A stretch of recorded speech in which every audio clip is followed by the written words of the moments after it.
every step of elections is governed by the law. I know this because I'm actually, in my other life, an elections expert. So the procedures and the legal processes must adhere to the law, and that's why even in 2002 elections, there was proposal to have people in prison to vote, people in overseas, Kenyans overseas to vote, and so on, but it was not possible because the Constitution didn't allow for it. The 2010 Constitution allowed for it, and that's why we are able to have this conversation today and to have the plans and the preparations that both the government and IEBC have done. Now, as you know, it was not possible to organize that before the next voting for logistical reasons, not because of legal reasons. The second point I want to make is that it is not possible to organize for any electoral process, any step of the electoral process, without the right data and the right information. Without this, it's not possible to have registration. And this is a legal process, and you know that like the dual nationality issue, it requires certain documents which, for security reasons, have to adhere to the law, to the letter, strictly to the letter. And thirdly, I was involved, I was one of the people who participated in the referendum in South Sudan. I was actually part of the UN Secretary General's high-level panel on the referenda in South Sudan, and I was in charge of voting abroad, the Diaspora Vote. South Sudanese voted in 8 countries, 4 in Africa, Kenya, Uganda, Egypt, and Ethiopia, and 4 overseas. I think UK, USA, Canada, and Australia. The reason why it was only in these countries is not just because of logistics and the investment that had to go to facilitate that voting, but also because of the identified numbers of South Sudanese abroad. And therefore, registration process was critical to facilitate that. And I know I don't want to give this, to give a presentation myself because I'm supposed to be moderating, but I thought it is important to point out these issues and to encourage full participation in a positive, forward-looking manner. And on that note, because such an emotive issue can actually polarize the discussion to the extent that we don't move forward. So I'm encouraging everyone to look at it in how we get to 2017 from here. Chairman, karibu.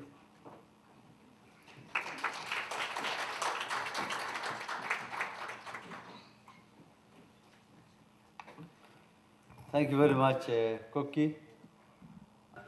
I want to thank very much Ambassador Jean Kamau and the organizer of this conference for inviting us to this very important forum.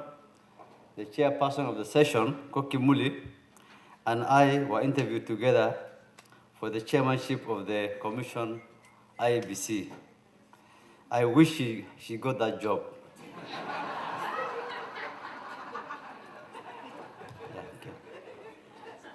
She's very good. She's very happy being a diplomat now. She even looks younger and less stressed than me. I would like to first and foremost apologize on my own behalf and on behalf of the Commission to the Kenyans who are living in the United States for you could not be able to vote in the 2013 general elections. There's, of course, the reasons behind that. If you want to know the truth, you can ask me during the question session. You'll know why. But please don't just beat us. There were reasons. In November 2012, the Commission piloted diaspora voter registration, but was limited to the East African community countries only as a progressive measure provided in law. I'll come to why this happened, because as you recall, we tried to engage with you all over in the US, in South Africa, and UK, and we developed a policy. But the Kenyans who are living in the United States and some in South Sudan were not happy with the policy, and they took us to court. There were 2 cases which were filed by Jafar, High Court Civil Case number 556 of 2012, Jafar Isaac versus Justice Ministry, Ministry of Immigration, IEBC, and the AG.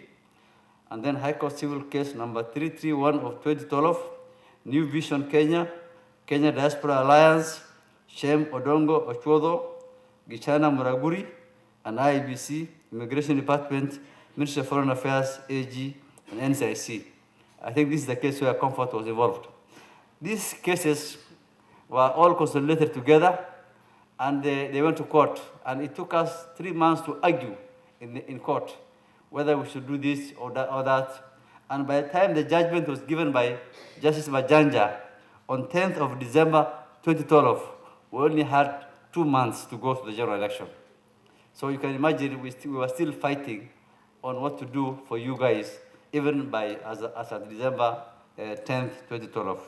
So I will advise that next time, please, let's also adopt a flexible approach.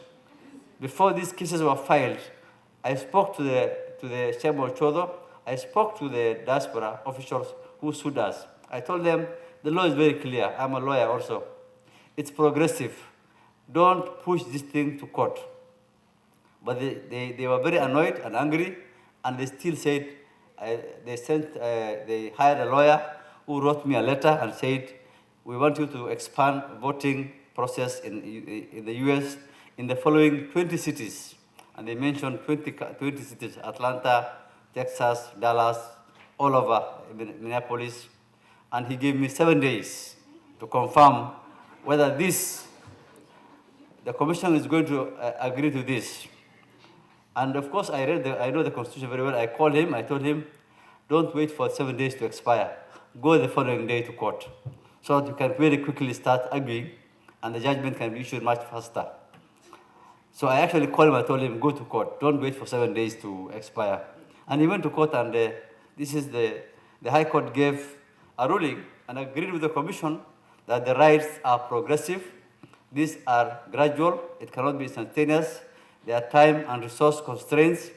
And therefore, the High Court, however, advised the commission to put in place efficient, concrete, and realistic mechanisms to ensure that all citizens living abroad take part in the next subsequent elections. That was an order from the High Court. That was again for those who took us to court, because now there's an order from the High Court that we need to have a concrete and effective and efficient mechanism.